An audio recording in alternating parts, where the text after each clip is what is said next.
Ara us ensenyaré com tenir organitzats els contactes, perquè sigui més fàcil en grups.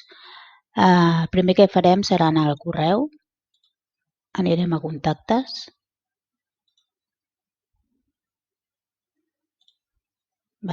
aquí teniu com el menú dels contactes, d'acord?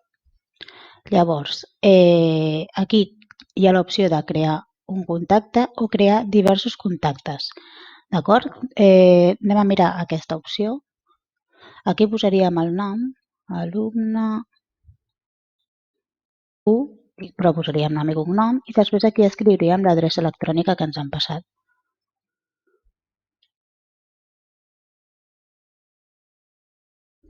Jo me la inventaré.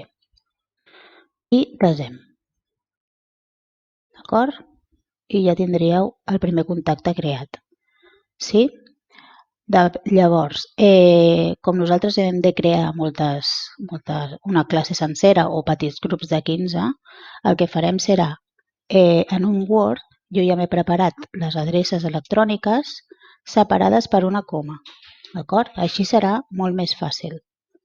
Llavors, quan ja ho tinc tot això preparat per als grups que vull fer, quan ja estic preparats en el Word, me'n vaig aquí a crear un contacte, com hem fet abans.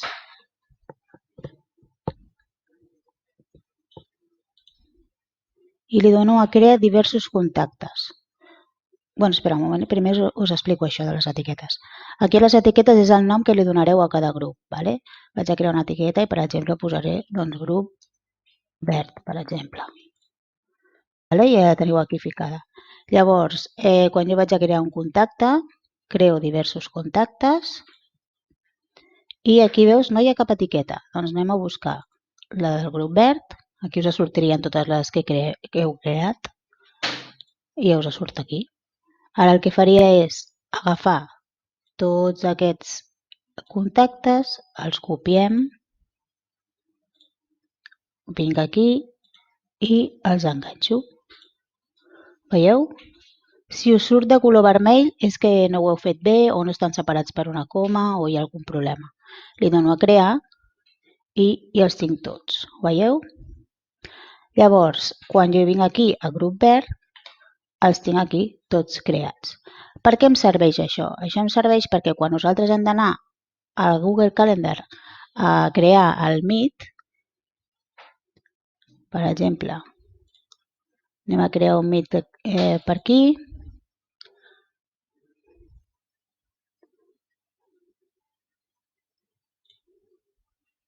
o aquí, és igual. Llavors, quan tenim tots els contactes preparats aquí en el grup verd, com podeu veure, em vaig aquí, creem la Meet, i aquí, si jo poso grup verd, veieu que ja em surt, i em surt tot el llistat dels alumnes que tinc allà. Per aquest asterisc no us espanteu perquè és perquè el calendari no està activat perquè són correus que m'he inventat. Però a vegades surt també perquè les famílies no utilitzen el Google Calendar i llavors simplement us ho diu.